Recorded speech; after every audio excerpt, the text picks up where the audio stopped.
Sir, आप एक ऐसे कार्यक्रम में आए हैं, उस कार्यक्रम का उद्देश्य क्या है, यहाँ आने का ये पर्पस? शपथ ग्रहण समारोह है और शपथ ग्रहण समारोह साल भर के लिए जो चुनाव होता है उसमें है और ये अच्छा अधिवक्ताओं के हित में काम करेंगे। तिवारी जी, शुक्ला जी दोनों अच्छे हैं, लोकप्रियता से जीते हैं और अच्छा काम हो इसीलिए। अभी आपने कुछ अधिवक्ताओं के आश्रय उसके बारे में बात की है कि तमाम आपने आर्थिक सहायता दिलाई है, थोड़ा ब्रीफ करें सर। 170 करोड़ रुपए हम लोग दे चुके हैं 5 साल में मृतक अधिवक्ताओं के परिवार को। हम संकल्पबद्ध हैं। उत्तर प्रदेश बार काउंसिल ने 70 साल से ऊपर की डेथ होने पर 3 लाख रुपया और 70 से कम उत्तर प्रदेश सरकार की मदद से हम लोग 5 लाख रुपए देते हैं और ये किसी और प्रोफेशनल को नहीं मिलता, न सीए को मिलता है, न चार्टर्ड अकाउंटेंट को, न इंजीनियर को, न डॉक्टर को, ये वकीलों को मिलता है। हम इस राशि को और भी बढ़ाना चाहते हैं। अधिवक्ताओं को किसी तरह आपात मृत्यु में या सामान्य मृत्यु में कष्ट न हो, इसके लिए हम लगे हुए। अभी सर आप बहुत अच्छी बातें कर रहे थे, बार और बेंच की बात कर रहे थे। अभी हाल ही में देखा जा रहा है कि कुछ तमाम तहसीलों में, जनपद मुख्यालयों पर बार और बेंच के बीच में तमाम तकरार की स्थिति पैदा हुई। ऐसे में जो उपभोक्ता हैं उनको तमाम परेशानी का सामना करना पड़ता है। इस समस्या का समाधान दोनों लोगों को देखिए है क्या कि एक पहिया उसमें मर्सिडीज का लग गया, एक साइकिल का लग गया, तो समस्या ये हो रही कि चल नहीं पा रहा न्याय रथ। तो वकीलों की बेहतरी के लिए काम होना चाहिए। अच्छी अच्छी बिल्डिंग जजेज के लिए बनी हुई है, वकीलों के लिए नहीं बनी हुई है।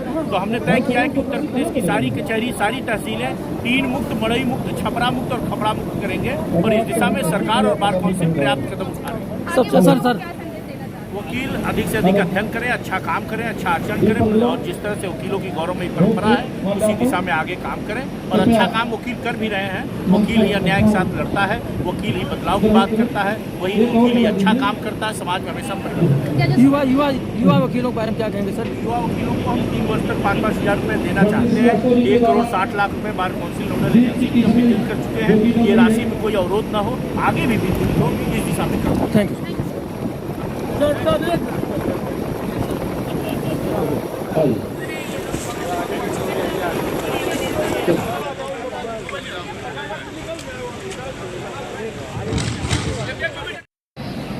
आदरणीय वसंत शुक्ला जी, इस मलकापुर की धरती को गौरवान्वित करने वाले बड़े भाई सीए पाठक जी, यहाँ पर मंच पर उपस्थित सभी मंचस्थ अतिथिगण, आज आपके शपथ ग्रहण पर हमको आने का अवसर प्राप्त हुआ। इसके लिए मलकापुर बार एसोसिएशन की कार्यकारिणी का, सीए पाठक जी का बहुत बहुत आभार प्रकट करती हूँ। साथ ही अध्यक्ष और मंत्री सहित पूरी कार्यकारिणी को अपनी शुभकामनाएं प्रेषित करती हूँ।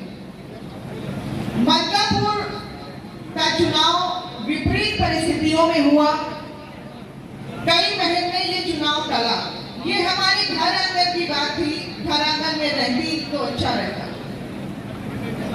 कभी आप होंगे, कभी हम होंगे, कभी कोई हमारा तीसरा भाई होगा, लेकिन अगर ये बात घर आंगन से बाहर जाती है तो कुछ लोगों को उसमें राजनीति करने का अवसर मिलता है, हमको आपको लड़ाने का अवसर मिलता है। ये भाई भाई के बीच में ये परंपरा उचित नहीं। हमारे बीच में जो बार काउंसिल के सदस्य हैं उनसे भी मैं कुछ कहना चाहती हूँ। अगर आप वहां पर स्थापित हैं तो कहीं न कहीं तहसील के अधिवक्ताओं के बदौलत, जिले के अधिवक्ताओं के बदौलत वहां पर आप स्थापित हैं।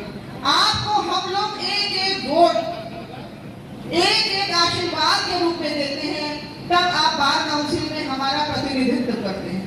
लेकिन स्थिति तब हम लोगों के लिए बड़ी कष्टकारी हो जाती है कि जब चुनाव का 2 दिन बचा हो और कोई हमारा भाई ही कोई शिकायत कर दे और नामांकन हो चुका हो और वहीं पे आप तुरंत कह दें कि 24 घंटे के अंदर आप यहाँ हाजिर हो। आप बताइए कि 1 दिन के बाद चुनाव का वोट पड़ना, प्रत्याशी को आप व्यक्तिगत उपस्थित होने का हुक्म जारी करते हैं, क्या स्थिति यहाँ होगी?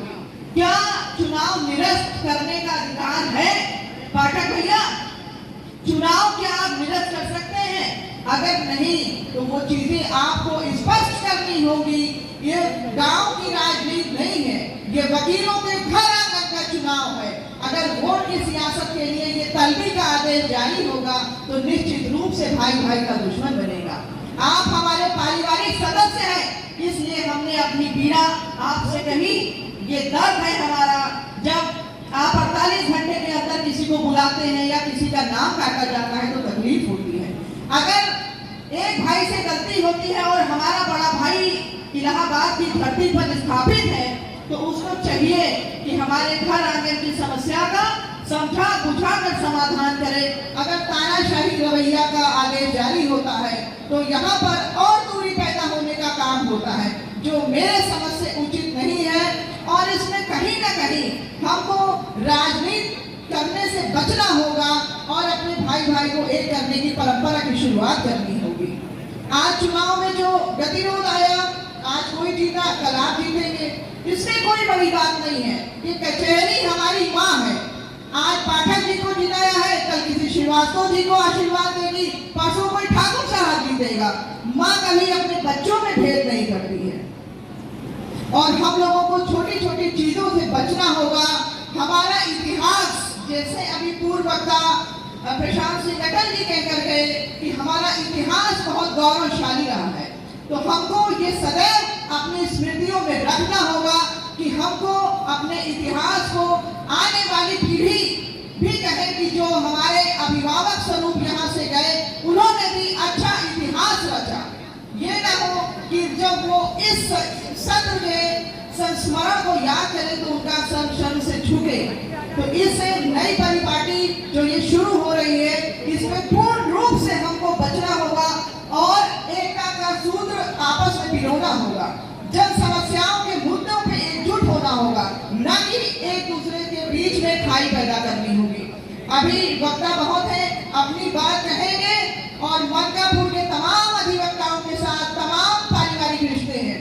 आप सबके सुख दुख में, चाहे आप वर्तमान में हैं, चाहे कोई भूतपूर्व हो, आपके सभी सुख दुख में पहले भी आते रहे, आज भी है और आगे भी आपकी कोई भी लड़ाई होगी, कोई भी सुख दुख होगा तो आपके कंधे से कंधा मिलाकर आपके सभी सुख दुख, सभी लड़ाई में हाजिर रहूंगी। जय हिंद, जय भारत, जय अधिवक्ता समाज।